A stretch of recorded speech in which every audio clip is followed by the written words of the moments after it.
5 হারের ধাক্কা কাটিয়ে অবশেষে জয় ফিরল চেন্নাই। শুধু তাই নয়, দীর্ঘদিন বাদে দেখা গেল ফিনিশার ধোনিকে শেষ পর্যন্ত থেকে ম্যাচ জিতিয়ে মাঠ ছাড়লেন। তবে ম্যাচের শেষে হালকা খোঁড়াতে দেখা গেল তাকে, যা ভাবাচ্ছে ধোনি ভক্তদের।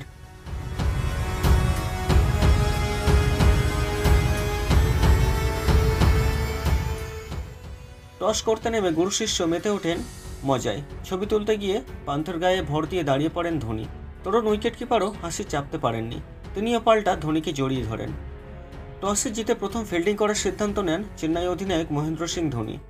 মিচেল মার্শের 25 বলে 30 এবং অধিনায়ক ঋষভ পন্থের 49 বলে 63 রানের ইনিংসের সুবাদে লখনৌ নির্ধারিত 20 ওভারে 7 উইকেটের বিনিময়ে 166 রান তোলে।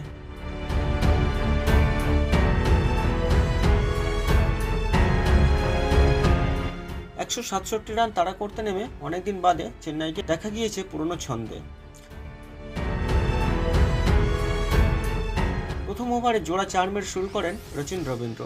দ্বিতীয় ওভারে আকাশদীপকে 3টি 4 মারেন শেখ রশিদ। এবারের আইপিএলে দ্বিতীয়বারের মতো ওপেনিংয়ে 50 রানের জুটি হয় চেন্নাইয়ের। তবে সমস্যা শুরু হয় রচিন রবীন্দ্র 37 রান করে প্যাভিলিয়নে ফিরতেই। পরপর ভেঙে পড়ল মিডল অর্ডার। রাহুল, জাদেজা, বিজয় শঙ্কর এদিন সস্তায় ফিরে যান। তবে ম্যাচে জয় পেতে অসুবিধা হয়নি চেন্নাইয়ের। এদিন ব্যাট হাতে ভয়ঙ্কর মিজাজে দেখা গেল চেন্নাই অধিনায়ক মহেন্দ্র সিং ধোনিকে।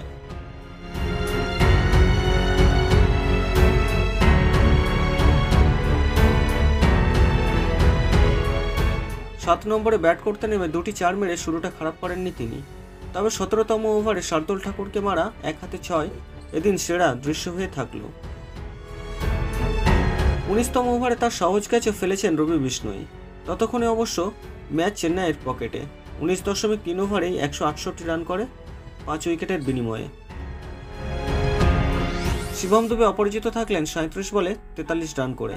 11 বলে 26 রানে অপরাজিত থাকলেন অধিনায়ক মহেন্দ্র সিং ধোনি। 3 বল বাকি রেখেই লখনৌ সুপার জায়ান্টসকে হারিয়ে 5 উইকেটে এই ম্যাচ জিতে যায় চেন্নাই সুপার কিংস। উল্লেখ্য, এতদিন পর নিজের চেনা ছন্দে ফিরেছেন অধিনায়ক মহেন্দ্র সিং ধোনি। 236 স্ট্রাইক রেটে ব্যাট করলেন তিনি, মারলেন 4টি 4, 1টি 6। তবে এত ধাপুলের পর হাঁটুর পুরনো চোট চাগার দিতেই পারে। তার জন্য মাঠে হালকা খুঁড়িয়েও চলতে দেখা যায় তাকে। সেটা অবশ্য ভাবিয়ে তুলেছে ধোনি ভক্তদের। হাঁটুর ব্যথাটা কতটা গভীর সেটা অবশ্য সময়ই বলবে।